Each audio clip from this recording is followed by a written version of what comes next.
This is One Mana Left, and today is going to be a negative video. So I did this last time after the initial release of the Path of Exile 2 Early Access Beta, and there were a lot of things I thought was wrong with the game. So I tried to take a list of, for me, honestly, probably like 20 plus things I didn't like about the game, and I tried to condense it to 3 things. A lot of the things that are wrong in the game are still here and have not changed. But I think a lot more people, based off of their class and skill choice, are now having to interact with those things and maybe feeling a similar way. But today I'm going to do another video that are 3 things. But rather than just looking at what's currently in the game, with just more of a narrow focus, I'm instead going to look at broad things wrong with just the overall PoE 2 management. So just spoiler, the first, I have a notepad here, so I'm going to do it right, is the timeline and development of Path of Exile 1 and 2. Both just specifically the timeline and management of PoE 2, but then also how that relates to PoE 1. The second thing I'm going to touch on is the mid-season balance, mid-season nerfs, how that's affected people both in patch 0.1, where they stated that they would do many of those things, and then they did basically none. And then patch 0.2, where they said they were going to not do that, and then they did. And then the third thing is the speed of the game. I know finally people are starting to talk about speed. I think a lot of people had the Hunter's experience. And us who played Warrior the first time saw the vision, but a lot of people didn't. And now a lot more people are starting to be forced to look at the vision. And I think maybe finally community sentiment has been changing on the speed of the game. And I'm going to talk on all of these 3 points about things that they presented that were either deceptive or a flat-out lie. These aren't things that I don't think I'm reaching or taking out of context. I've kind of vetted the clips for context. I've tried to bring receipts for everything. These are things that they stated as a core stance that, like, this is a principle. This is what we're going to do. And on all of these things, they've done the exact opposite. So like I said, this is not happy, fun time, positive video. So just like the other one, I expect it to be downvoted. That's fine. Hi, downvoters. You're special too. You count too. So let's start off. The timeline of both games. Where did we start? Well, us veteran PoE 1 players were kind of fed way back that they would be a shared endgame with 2 different campaigns. That was at the 2019 ExileCon. But then in the 2023 ExileCon, they had to make a design decision change to make it 2 different games. I think this was probably the correct thing. It depends on your view, I guess, but it gave them a lot more freedom to make systems different and change things. And, like, there are some positives we got out of that. Like, I think, for example, I've said this before, like, the gem socket change is better.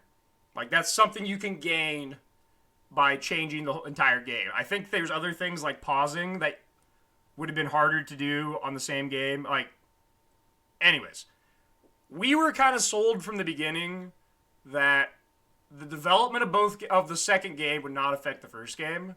Now, they've said this, paraphrasing it multiple times. They've talked about it in this way. Sometimes they've covered their bases, and as they got closer and closer to launch, aka, like, as they started to see the timeline was getting shaky, they would, in some of these clips I've looked at, start to add qualifiers like, well, ideally or hopefully. But, I mean, initially, we were kind of pitched from the very beginning that PoE 2 would not affect PoE 1.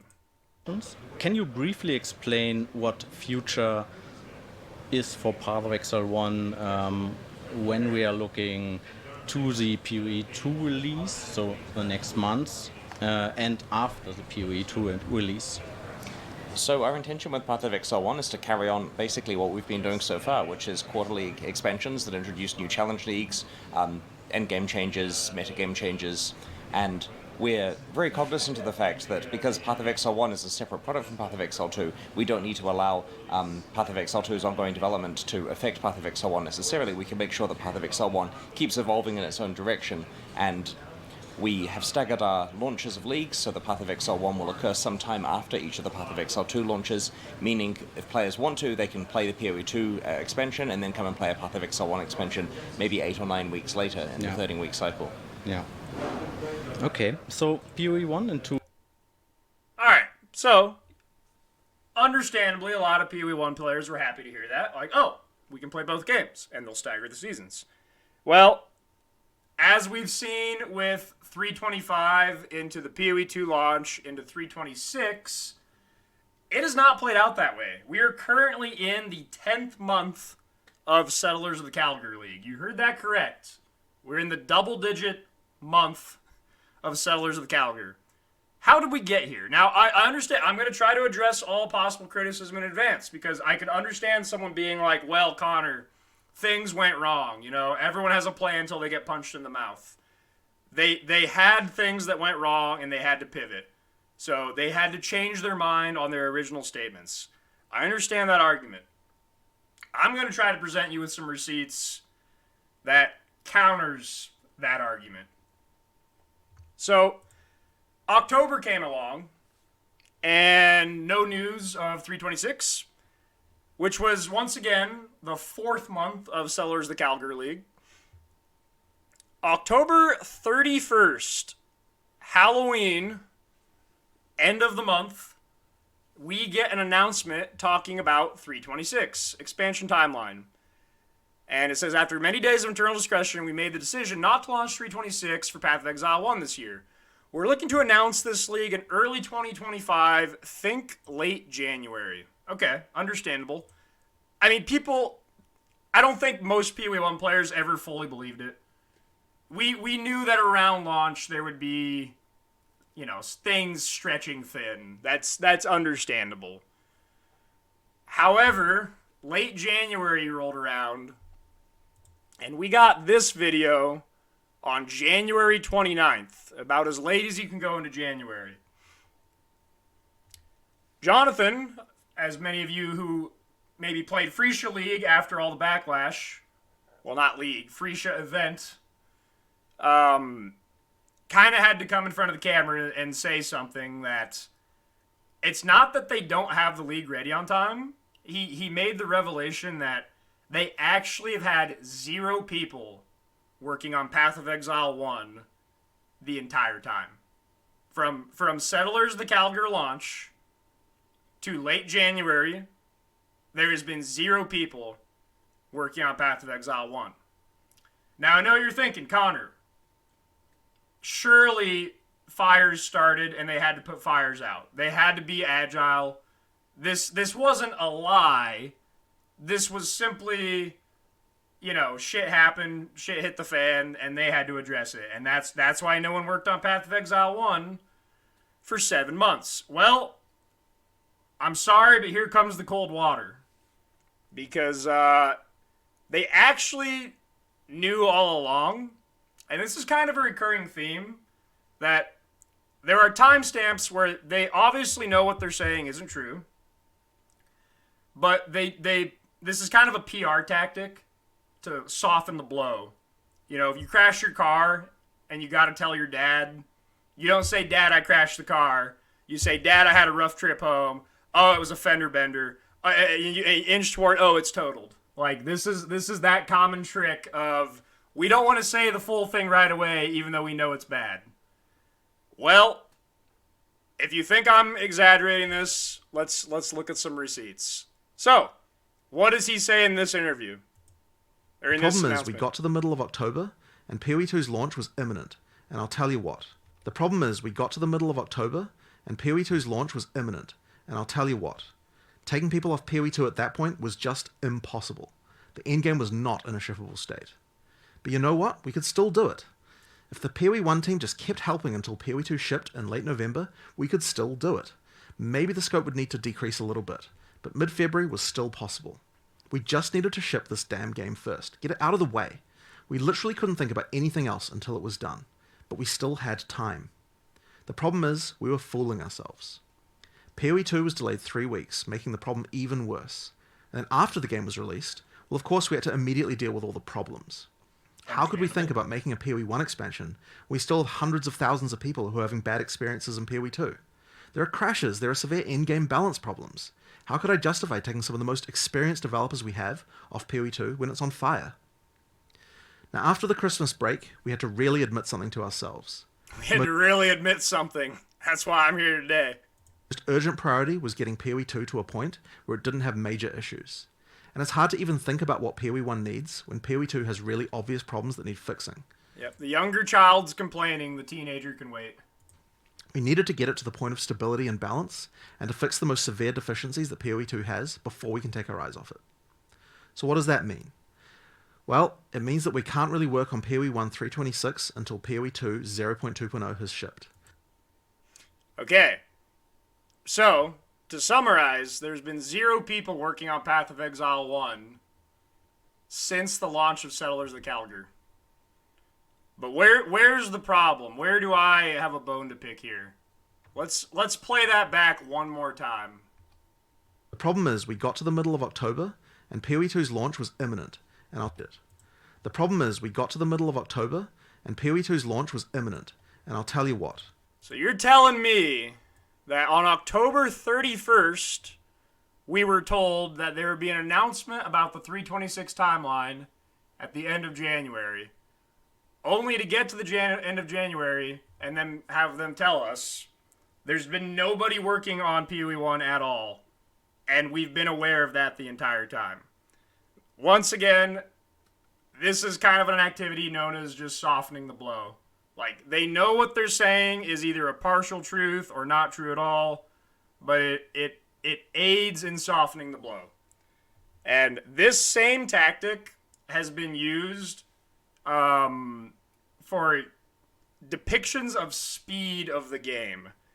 So, when the game initially was announced, I know this clip's kind of been circulating this week, but funny enough, we just had Huntress added to the game.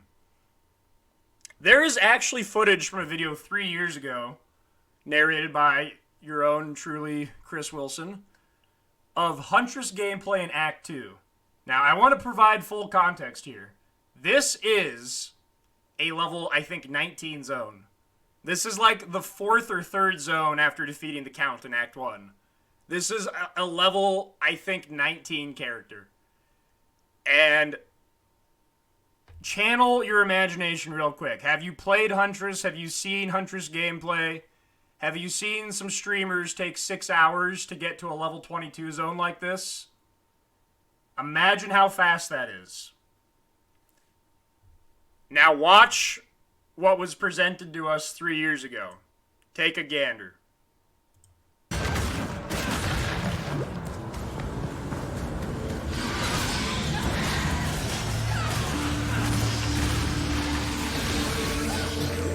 In PoE 2, each area's mini-boss is a much more substantial fight with interesting. I'm not exaggerating when I say this, but we're on the 5th day now of patch 0.2. So some characters already have 100 divines of gear. This level 19 character would right now today, they wouldn't do the highest damage, obviously. It wouldn't be the tankiest, obviously. But this character would be the fastest character in PoE 2 right now. I'm confident of that. I know what you're thinking. You're thinking, Connor, he's got Quicksilver. That's the difference. That 40 move speed was the difference. No, actually. This is like... from them is a great strategy here. The Quicksilver's not up, right? This is the speed with no Quicksilver. There is In no Path of Exile 2, Quicksilver we've up. invested a lot in our animation system. I'm sure you're noticing the animations are looking a lot better than they did in PoE 1. But there's also a lot... Like, at one point they show the Quicksilver effect, I think, for how it changes the running pace. There's the Quicksilver. But I think there's been talk in the last few days of how big the zones are, like how big the Act 3 zones are. Like, how did they not play test this? How are these Act 3 zones 25 minutes? Like, surely they didn't find this fun when they played it. And honestly, the most common theme that I've heard is that the initial testing that designed these zones was done on characters that have legitimately 2 to 2.5 times the move speed of the current characters. And even without Quicksilver, are probably still 1.5 times the speed. So they were probably balanced with a combination of much, much higher base speed and Quicksilver, and then not changed later on. I've seen people try to argue, like, well, the zones need to be this big, otherwise people are going to fall behind on level, and then they'd have to change the XP formula, and that would be a problem. Which I would argue that would just cut the campaign time down. They change the XP formula for how much things give on kill. But even still, even if you think that, just having faster run speed, like this, like having this character speed, like, I would not feel bad doing the campaign with this speed. If you have played Huntress this week, does this look like what you were playing? Does this look like your Huntress Each area's this week? mini boss. So now, obviously, okay, here comes the counterpoint. All right, someone's already typing this message. Here comes the punch. Connor, this was 3 years ago. They've clearly changed the vision. Yes, they have. That's the point. But it's about easing you in to think it's not actually going to be that slow, because we have more. So let's go to the present. Let's go to the launch in December. They've talked in the trailer in December about how you'll be zooming in the endgame. There's no movement skills that are like in PoE 1 where they're like spammable, and most of the movement skills are actually slower than running. I think there's almost no exceptions to that besides Blink. I don't even think in a very generous scenario does Leap Slam get faster than running. It gets close with a fast attack speed weapon, but it has flat attack time still. But, okay. From the start, this was the December showcase. I feel like they've been a little deceptive on trying to make people, put down their fears that the game's going to be too slow for them. This was the official announcement video. This video has 3.4 million views. And they were showing off Essence for Endgame. Now, what do we have here for a character? Let me show you something here.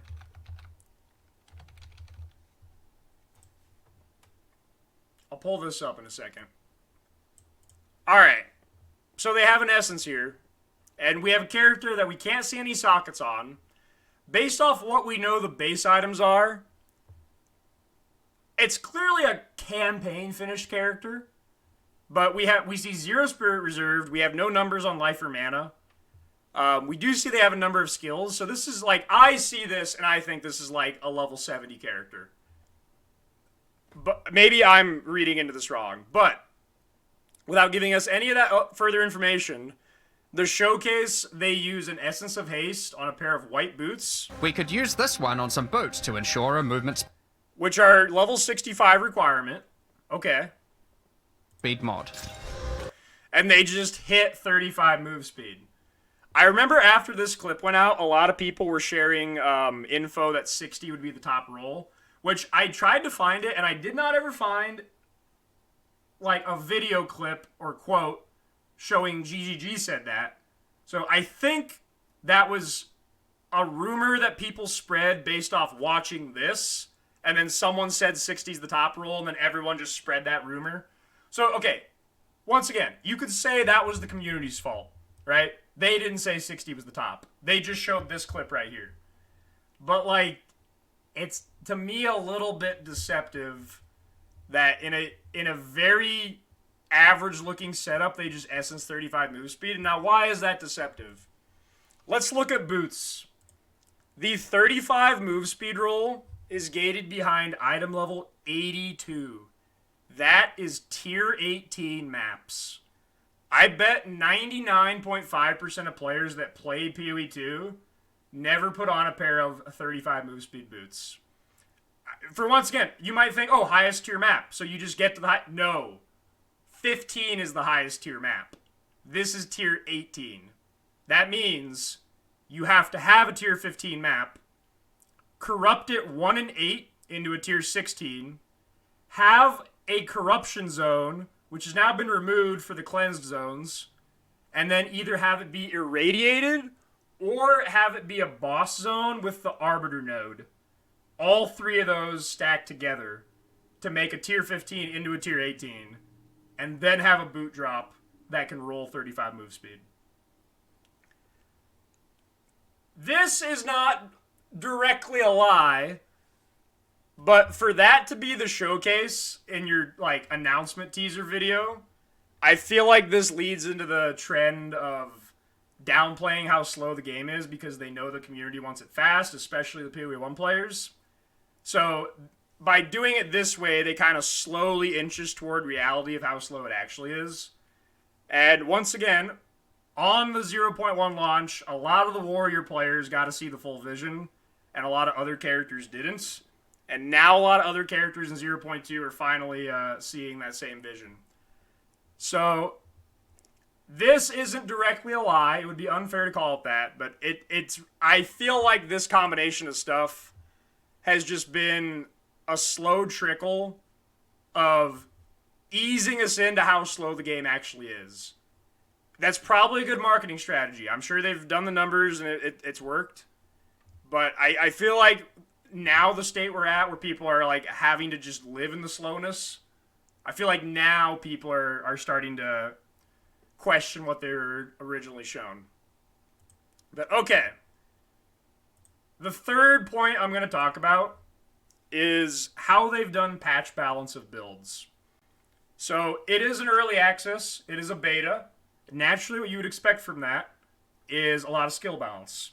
And if you've played PoE 1 for a while, you know, they do nerf a lot. There's companies that don't nerf at all.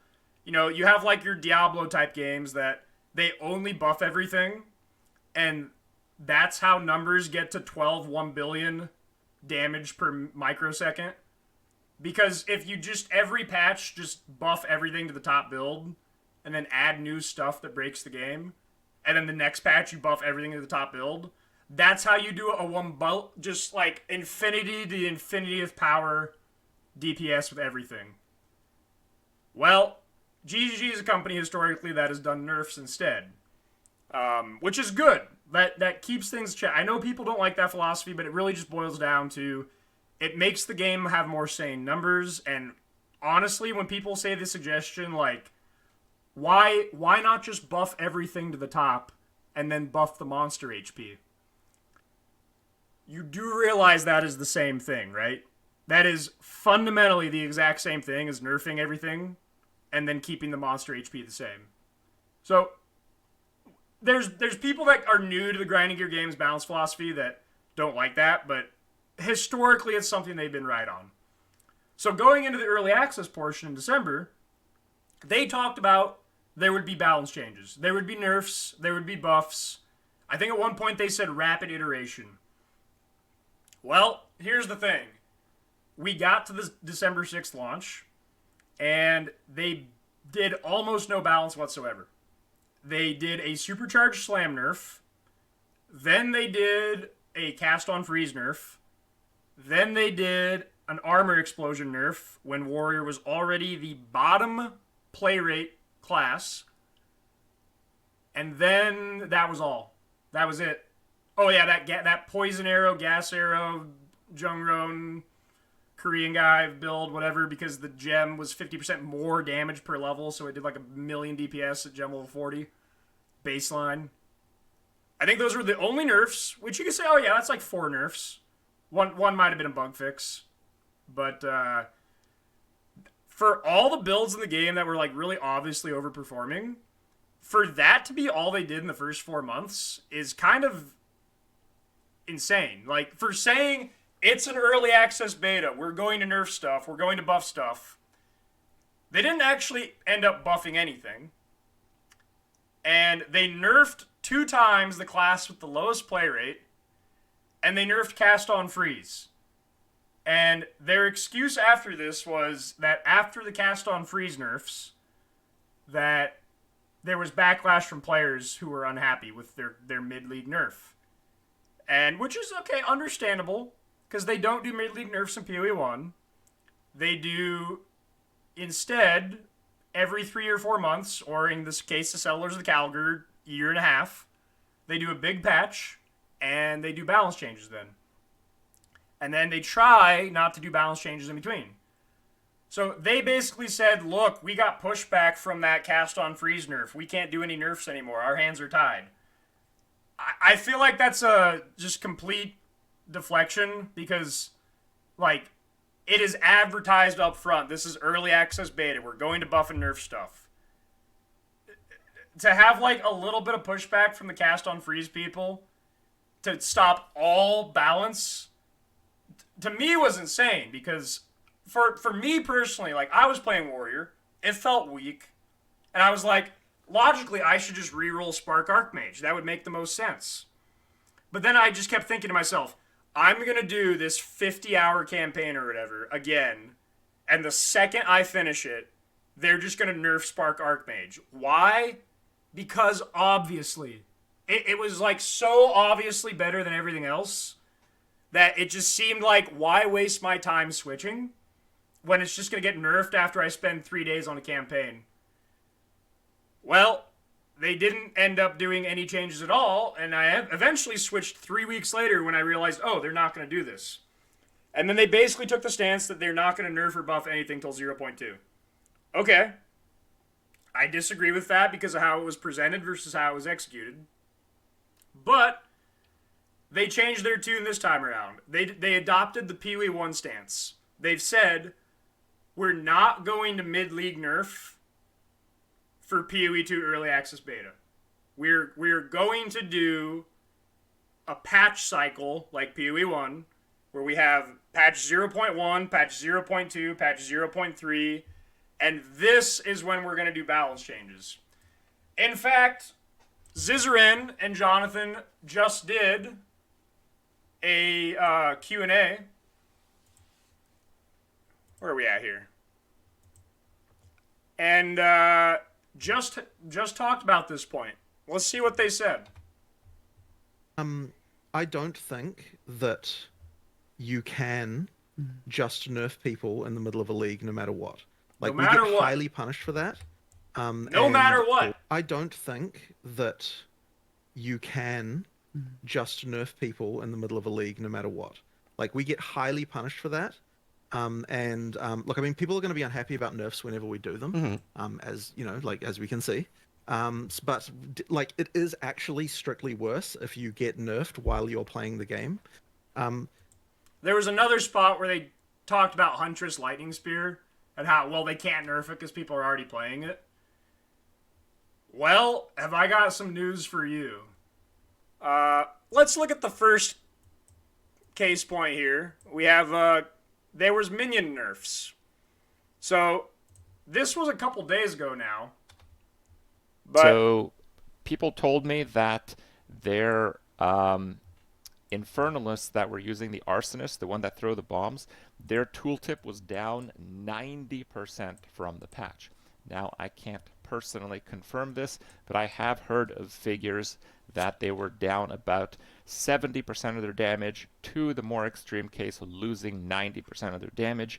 But on top of that, you're able to summon fewer of them because there's loss of spirit from a multitude of different ways. Now, I might be able to recoup that with different gearing and stuff, I don't know. But yes, that's what we're talking about. We're talking about up to 90% nerf in damage, meaning that you'd have to multiply your current damage in the game right now by 10 to be about as strong as you were in the previous patch. I've also been told that people with like some of the craziest Infernalist minion setups in the game are now barely able to clear tier 15 maps. Again, I'm sure there's some wiggle room in optimization that could be. So, I'm not a minion player, so I'm no expert. Crip has apparently become like minion expert number 2 behind Gazzy in recent years. So I'll take his word for it. But I'll speak just to my own experiences. Because I've only it's been 4 days. I've only played one build naturally, so I have a sample size of exactly one character, and that build has been nerfed 2 times already mid-league. This was from today, so already 4th day of the league. But okay, fixed a bug where melee splash radius was applying twice on the item that makes auto attack your clear skill. And auto attack is the best warrior skill. I've been using this. I just put a video out on this. People were already playing the build based off of, just PoE Ninja. It's like 11% or something. So, okay, I know what you're thinking. Connor, that's a bug fix. This is fine. Like, yes, it's worked like this for 4 months. They've had the opportunity to nerf it for 4 months. They never did. So, why be mad when they change it now? Oh, well, it's because it happened 4 days in. But okay, understandably, you might argue, that's fine. It's a bug fix. It's bugged. Well, 2 counterpoints to that. The first is they've had a habit of using the term bug to just call a nerf something that's more PR friendly. For example, the armor explosion nerf last time to Warrior, they called a bug. It was not a bug by any definition. The support gem did exactly what it said it did, and then when they had the nerf, they completely changed the description of the support gem so that after the patch, it also does exactly what it says. Before the patch did exactly what it said, they changed the gem and then said, now it does exactly what it says. And they called that a bug fix, with the reason being because it was unintended. By that logic, literally any nerf in any ARPG ever is a bug fix, because if Lightning Strike gets 20% less damage in 326, 2 years from now, that was clearly a bug, because it was unintended damage by 20%. The intended damage is 20% lower. It was a bug fix, right? Well, okay, now you're thinking, I'm reading the chatter right now, I see your comment. Connor, you're getting into the weeds, this was clearly a bug fix. That's not a mid-league nerf, that's a bug fix. Okay, I'll do you one better. I got more receipts, because like I said, this is the second nerf to this build. The Cultist Great Hammer was lowered to 1.5 meter radius on the second day of the league. So after I'd already leveled my warrior through the campaign, in like the maps area, they had their patch where they reduced monster HP in the campaign zones by 25%. In that patch, they nerfed the Cultist Hammer, which is now called Fanatic Hammer, pretty significantly. And then they had to roll back the patch because it didn't work, because all the monsters in the campaign were just spawning at 75% HP. So they reverted it, fixed that part, the monster HP, and then re-implemented the patch. The nerf was in that patch. I've got a Captain Lance right here too while I wrap up. The nerf was in that patch. So I just want to bring more receipts here, because when the patch came out, the first thing I did was go and log into Standard. The reason for this is because going into this league, we were in uncharted waters. We had no information. We got patch notes a day before the league. We did not get gem information until some of it was PoEDB data mined hours before. And even a lot of that information was wrong, because what was actually live in the game would ended up being different than what PoE2DB data mined. Like 80% of the changes that happened in this patch were not in the patch notes, and we didn't get to find things out until the actual patch was live. So it pretty much kneecapped any ability to plan a build out ahead of time, and it ended up just being you had to figure it out as you go. Which, okay, fair, right? Some people like that, no planning, just wing it, okay. But naturally, to try to counteract this, I started the league on Friday by logging into Standard and testing things in Standard. I did not immediately log in and start leveling like everyone else. I spent time playing and testing in Standard before I decided what build I was going to play, because I had 2 picked out. And one of the first things I tested was to see if the mod is still in the game. Because on PoEDB it was removed. It was gone. The mod said poison on hits. So I'm like, oh, I'm going to start Huntress then because the mod's gone. That was my plan. But I decided, let's just confirm. You never know. So I have 45 million gold in Standard. No big deal. My current mace still said 1.8. But that could be a legacy item. You can't base things off things that are already in Standard. So I decided, let's test this by generating new items. And so I started buying two-handed maces. And lo and behold, they still exist. That's a fresh purchased after the patch. You can tell this is after the patch because it's got the bugged 3rd ring slot here from Ritualist. This is patch 0.2. Hold. Is the high level one in?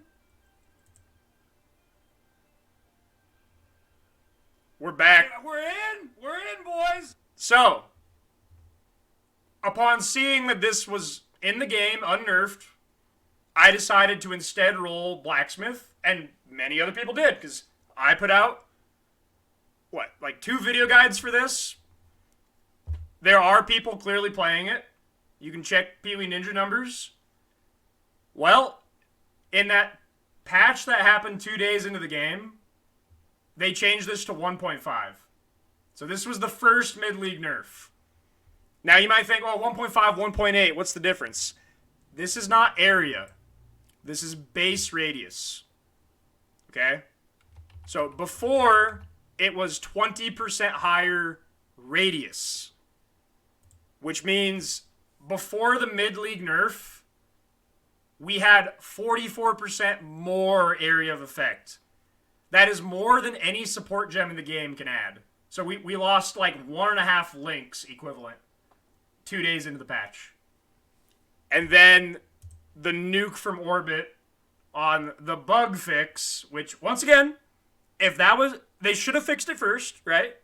But even if that was their stance, we're going to fix a bug, even if it's late, whatever. Why do the mid-league radius nerf too? Why do both? It doesn't make any...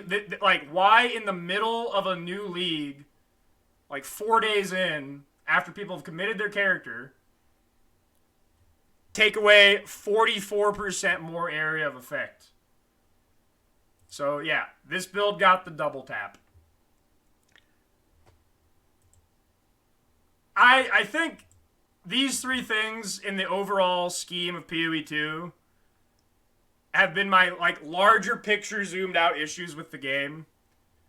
The development timeline and project management pace versus PoE 1 development, and the misinformation about the 326 League, the lack of resources to work on PoE 1, the depiction of the speed of the game, basically trying to band-aid and say, it's actually fast, don't worry. And then the game is just slow. And this league, more and more people are finding that out because whatever broken speed stuff they were doing before has been nerfed. And then finally, their nerf philosophy, both times, they have done the exact opposite of what they said they would do.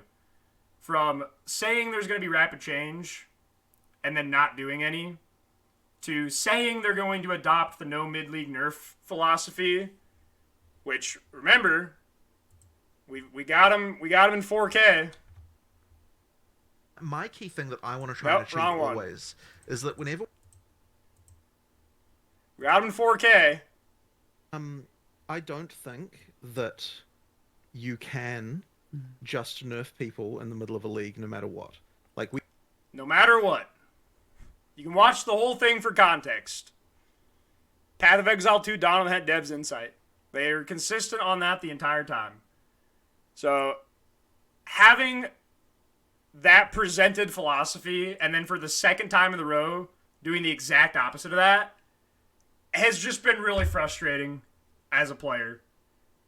So, that's going to wrap up my three rant bit for this league. And I'll see you next league for the 0.3 3-bit rant. Take care.